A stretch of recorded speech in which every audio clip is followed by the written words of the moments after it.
You're tuned to Retro Rewind FM, the show that brings the magic of the 80s back to life, right here on YouTube. If you love the stories behind the songs that defined an era, hit that subscribe button, give us a like, and let's rewind to one of the most haunting love songs ever recorded.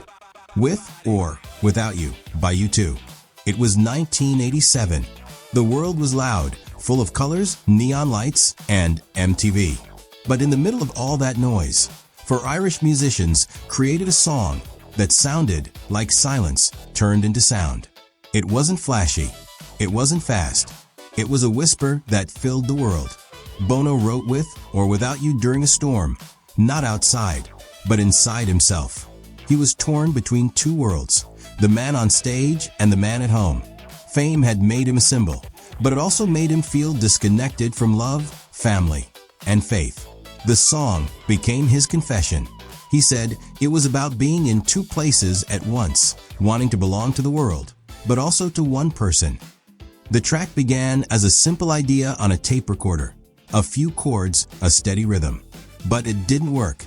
The band tried it over and over until it almost got cut from the album. Then something unexpected happened. Their engineer, Daniel Lanois, brought in a new device, an infinite guitar, designed by Michael Brook. When the edge plugged in, the sound was like nothing anyone had heard before. It was endless, waves of shimmering notes that never seemed to stop. That texture became the soul of the song. From there, everything clicked. Larry Mullen Jr.'s drums, soft and steady, like a heartbeat. Adam Clayton's bass line, slow, hypnotic, grounding the emotion. And Bono's voice, raw, trembling, full of surrender. He didn't sing to someone. He sang for something, understanding, forgiveness, peace. The production was delicate, full of space. No clutter, no ego, just atmosphere. Producer Brian Eno called it the sound of tension and release, the heart and the machine holding hands. When With or Without You was released as the first single from the Joshua Tree, no one expected it to be so powerful. But it became the band's first #1 hit in the United States, and it stayed there for weeks. It wasn't just a song, it was an emotion people couldn't explain. The music video matched the tone perfectly. Shot in black and white by Myert Avis, it showed the band surrounded by shadows and light. Intimate, spiritual, timeless. No theatrics, no narrative, just mood.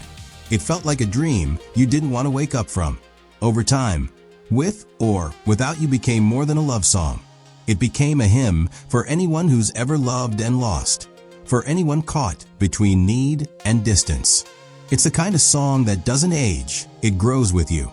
Decades later, Bono said that when he hears it live, he feels like it's not even his anymore. It belongs to the people who found themselves in it. That's the magic of U2. They write songs that start as personal prayers and end up as collective memories.